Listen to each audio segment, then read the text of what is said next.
dive into authentic conversations about ourselves and our community, exploring topics that uplift and inspire us. From personal growth to social change. So grab your teacup and get ready to join the conversation.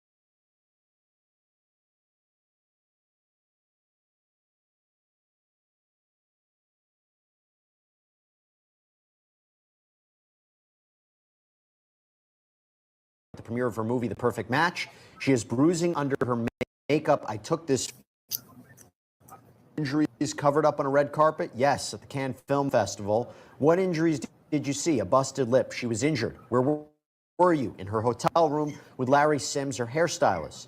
Did you learn how she got the injuries? Cass had an audio recording of Puff attacking her. Go to you, David, on this. This is a question from Christine Dobson. Might have posted before, but I missed it.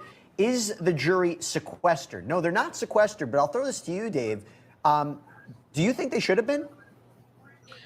No. Look, nowadays, very, very few juries are ever sequestered. It turns into an absolute nightmare. Jurors do not want to be locked up in a hotel room for 2 months and not seeing anyone.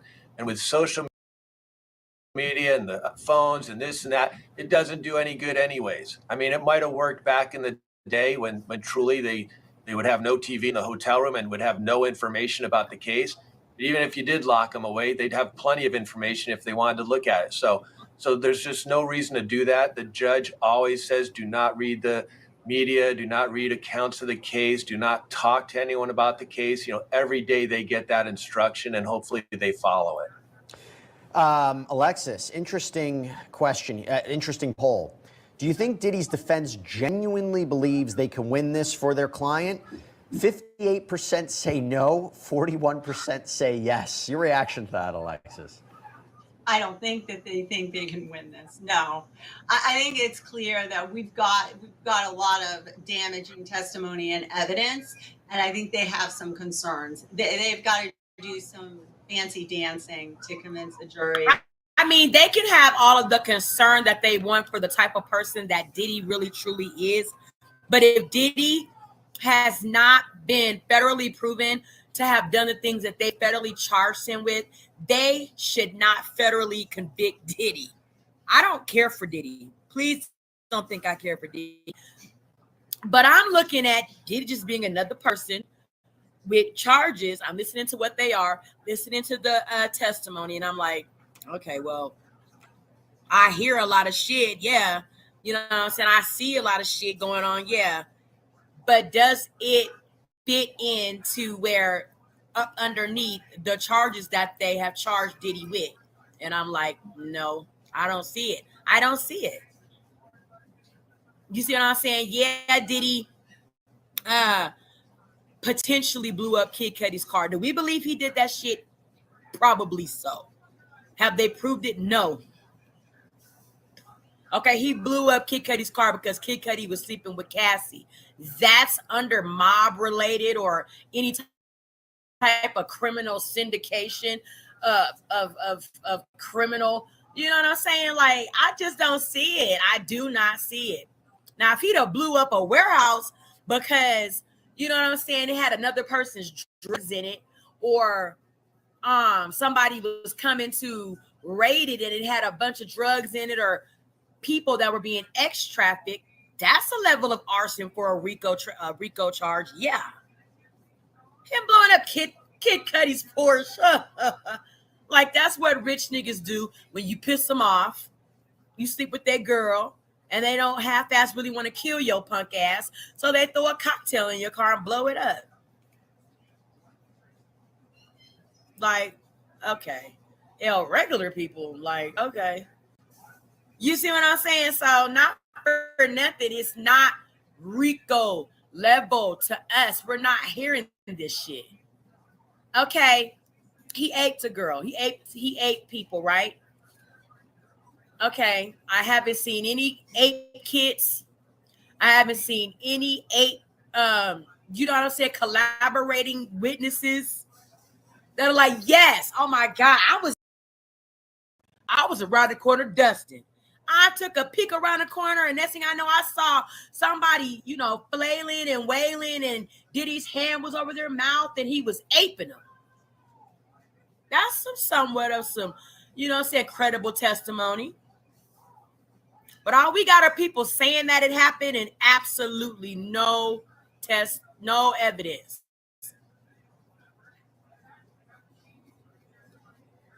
Y'all talking about drugs. What drugs? The drugs that they kept in the little briefcases and stuff? Okay, where's the evidence? Where's the proof? Everybody talking about them, but so what? Where's the evidence? Did the police seize it? Where the evidence at? Anybody can say any goddamn thing.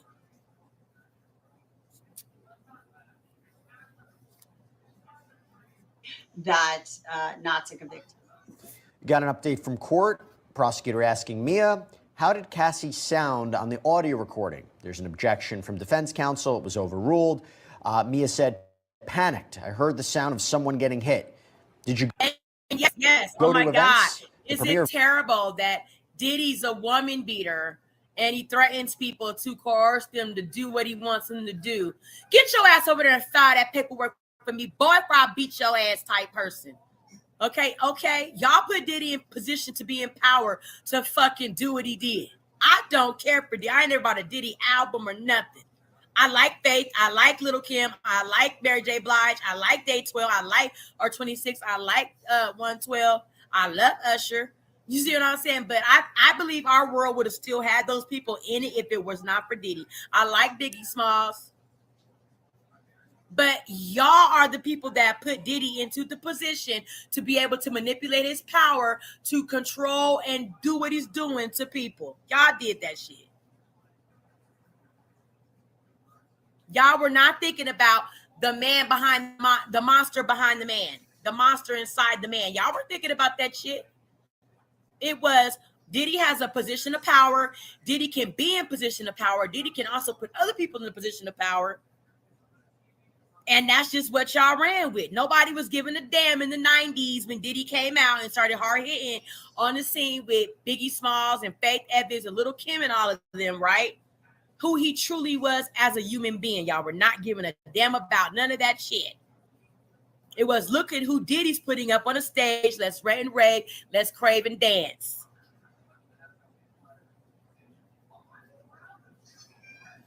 Okay, so this is what y'all created.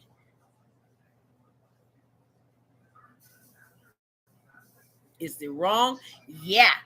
But I think our society also plays a very big part of why Diddy is out here abusing and taking advantage of what he's taking advantage of and doing what the hell he's doing.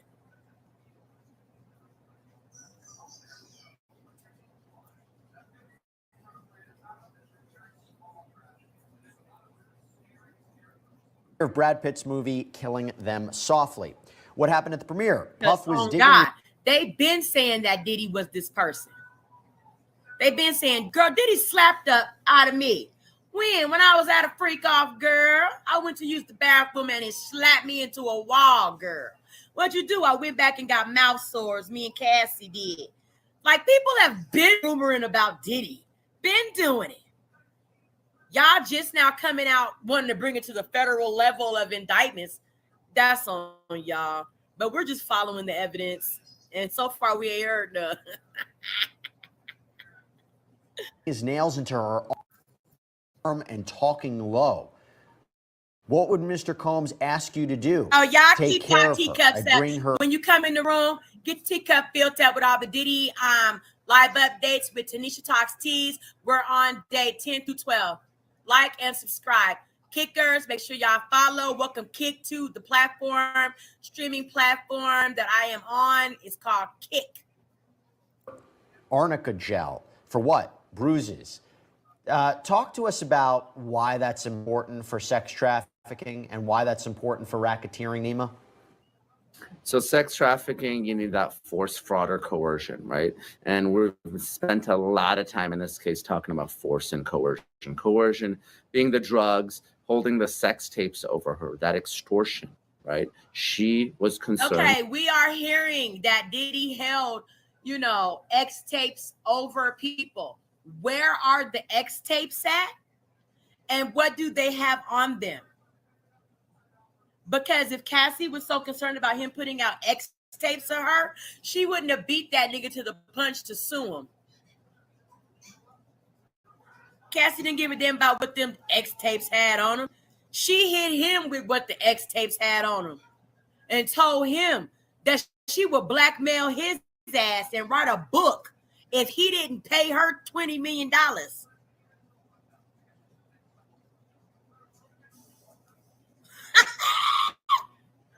Like, y'all are crazy for this shit. Yeah, Diddy might have said, oh, I got y'all on tape having sex. But who cared until now? Who cared until now? Who's suing who? Diddy, they are going after Diddy. Diddy hasn't gone after them. When have we ever until now heard Diddy out talking about, or anybody saying, girl, you should have heard what Diddy said last night. What was it? He was trying to blackmail so-and-so with X tapes. Have y'all heard that shit? Because y'all already know we hear everything. Everybody's always recording something. Diddy's always recording like what he does and what he says. Like, I think it would have got leaked that Diddy was gonna blackmail people with X tapes.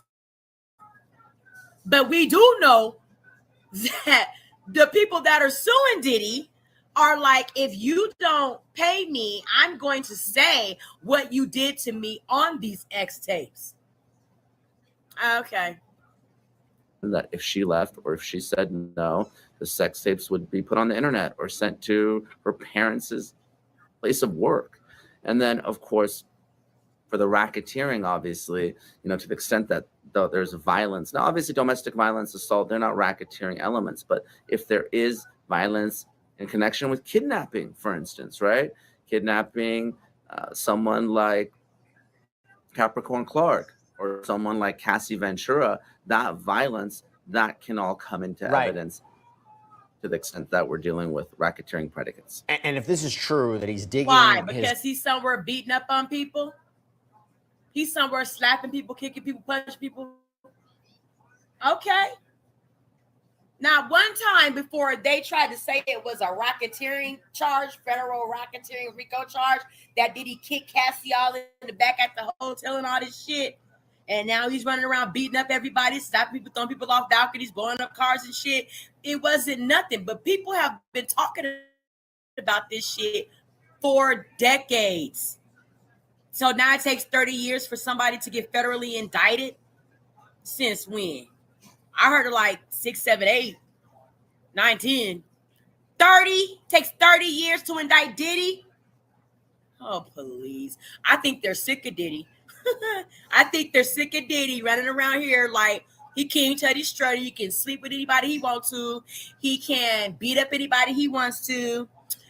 He's spending millions and billions of dollars doing it. He's paying personal assistants to freak off, file his paperwork. He really ain't doing nothing but kicking back, sleeping around with everybody. I think they're kind of tired of Diddy's lifestyle and they're ready to take him down. That's what I think. Because, girl, where's this RICO shit at? I don't see it. I ain't seen 1 kilo come across this goddamn trial. Where the RICO at? I have not seen one person say, yes, Diddy, he kidnapped me and put me in the back of a truck and made me sleep with 100 men in one night. I have not heard that. And even when they're saying that,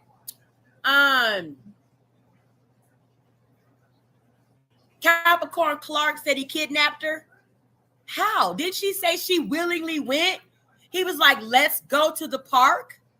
And she was like, okay. And then they were like, but didn't he kidnap you? Yes, he kidnapped. Wait a minute. You just said you willingly went to the park. What is it?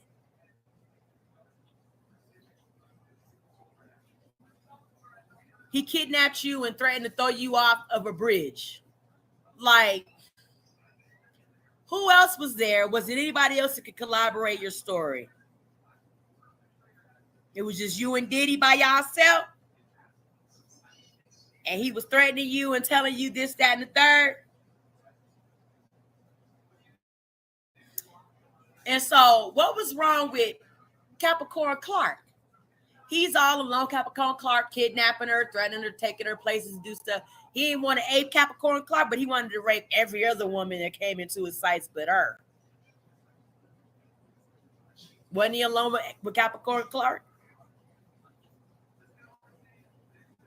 I don't know. Y'all just his nails into her arm, talking low, that level of control, and having his assistant cover it up. Again, goes to this idea of a criminal pattern that he's using his resources that like button. and his I want business those likes up. Hit that like button and make sure you subscribe.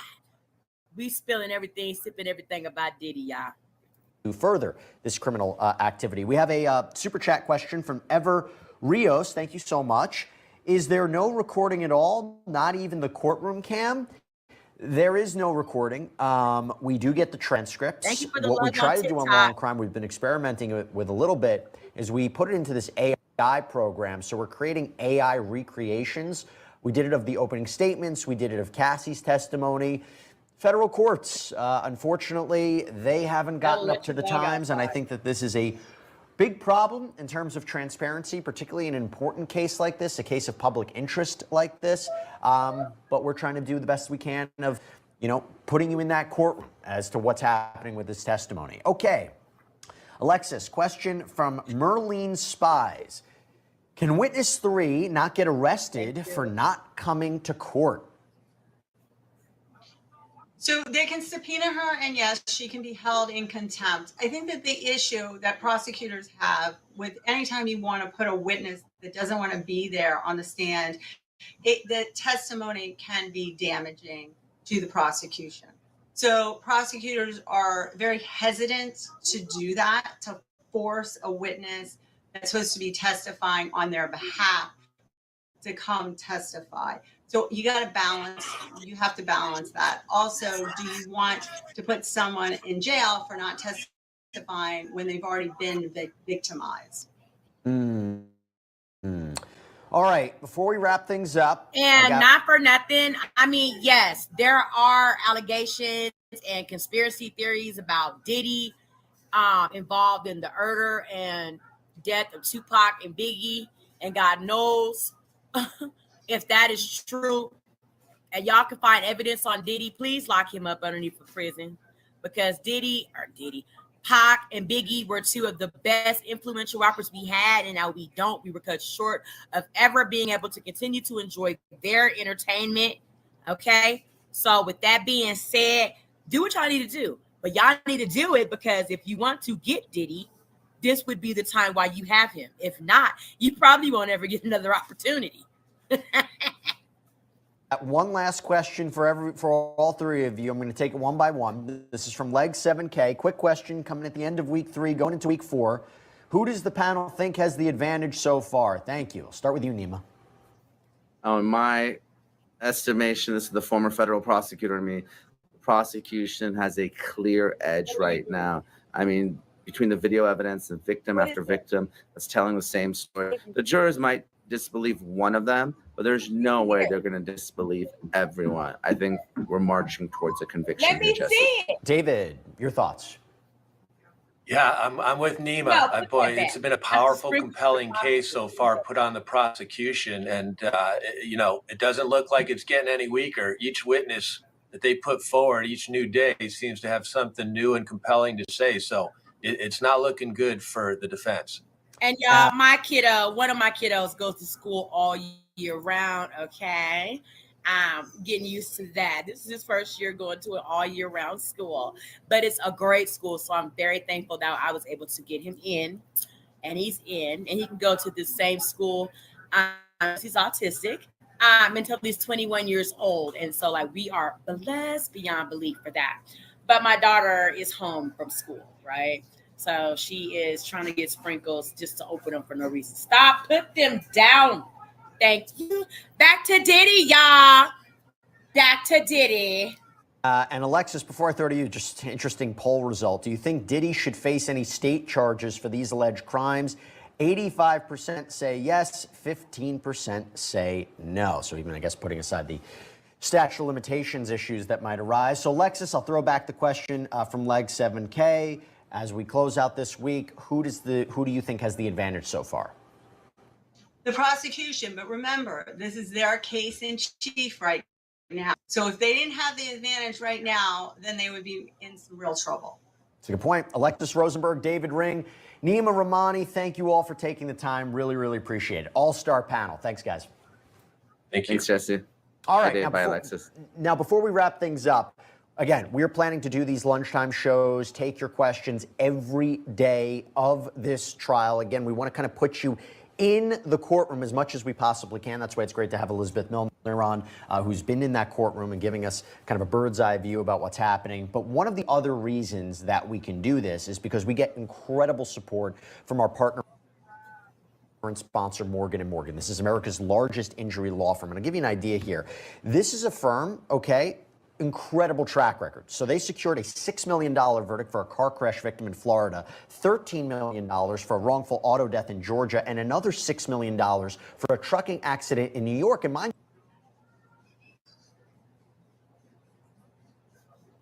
Let's actually listen. Today was the day when an ex-mobster said about Diddy. Out waterboarding. And wouldn't you know it, it came from a celebrity stylist who sashayed his way up onto the witness stand. Deontay Nash had the kind of joie de vivre and sass that literally had that courtroom hooked from the moment he showed up. Apart from being right out of central casting, Nash hammered nails into Diddy's coffin today, one after the other, by testifying about things that line up squarely with racketeering. If you think the trial so far has been all about domestic abuse and not about the charges that Diddy's actually facing, like sex trafficking and racketeering, this stylist, Deontay Nash, his tour on the witness stand might just change your mind. Look, it is no secret that Diddy was violent, abhorrent, disgusting. We all saw what he did to Cassie on video. He admitted to it himself, but he's not charged with assault. And Deontay Nash testified about things that went way beyond violence and went straight to the heart of the prosecution's case: force, fraud, coercion. He told the jury that he actually witnessed Sean Combs regularly beating and threatening his girlfriend, Cassie Ventura. Okay, how does that go all the way up to fraud and coercion on the racketeering level? How? Y'all do. And that he would threaten to release the sex tapes of her. That he would use those sex tapes to get her parents fired from their jobs. And that he, Diddy, as head of Bad Boy Records, would refuse to release her music if Cassie didn't do as he said all the time. If you're keeping score, that kind of behavior from a guy at the head of an enterprise could easily be seen as the jury as extortion, coercion, forced labor, all the elements, the racketeering charges Diddy's fighting. Stylist also testified that on Cassie's 29th birthday, she confided in this stylist that she did not want to participate in Diddy's planned freak-off. After all, it was her birthday, not his. Maybe there were some freak-offs that she enjoyed, and maybe there were some that she did not, but felt she had no choice. For the record, forcing your employee, using your enterprise and your power at the top to have illegal sex with prostitutes that have crossed state lines, that's called sex trafficking, friends. It's called forced labor. And that is what Diddy is charged with in this trial. Back that up. But this trial has so many people asking so I the can question. hear that again. Hold on. For the record, forcing your employee, using your enterprise and your power at the top to have illegal sex with prostitutes. across state lines. That's called sex trafficking. Friends. Okay, it is. I haven't heard him say that he did it. I have not heard them say, News Nation, that Diddy went across state lines with ex-workers illegally for freak-offs and any of that. We have not heard them testify to that. We've only heard of one ex-worker that came out, the charade guy, the Punisher, who has been doing many of paid interviews since he testified on the stand in the Diddy trial. Okay. That, yes, he has an escort for Diddy and Cassie, but it wasn't anything that he didn't want to do. He wanted to do it. He was looking forward to it. And they didn't have to transport him nowhere but across town.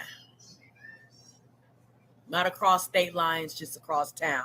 We did not hear him say one time that he flew the Punisher nowhere so he could come and be with Diddy and Cassie. Now, if I'm wrong, please put the link in the chat, sippers, where that has been stated during the Punisher testimony in the Diddy trial, that he went across state lines whenever he was hired to entertain for Diddy and Cassie.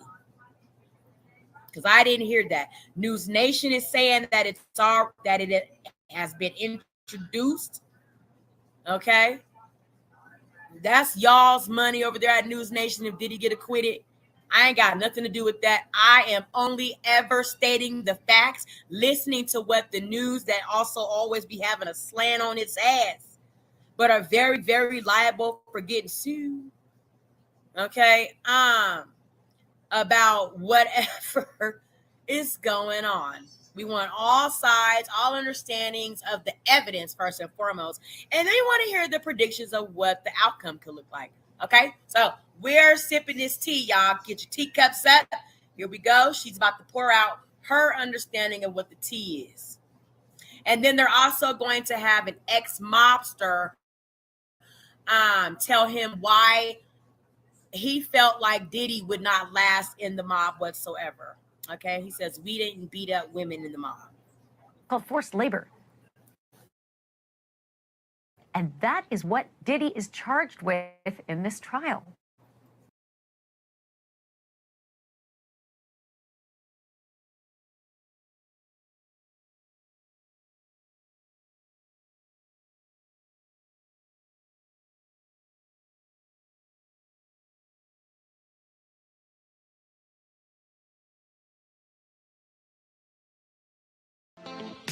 Thanks for watching. Remember to show your support by liking, subscribing, and sharing.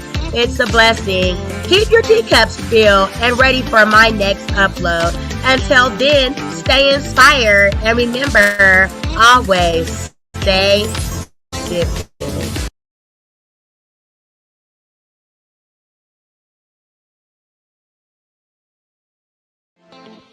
Thanks for watching. Remember to show your support by liking, subscribing, and sharing. It's a blessing. Keep your teacups filled and ready for my next upload. Until then, stay inspired and remember, always stay sipping.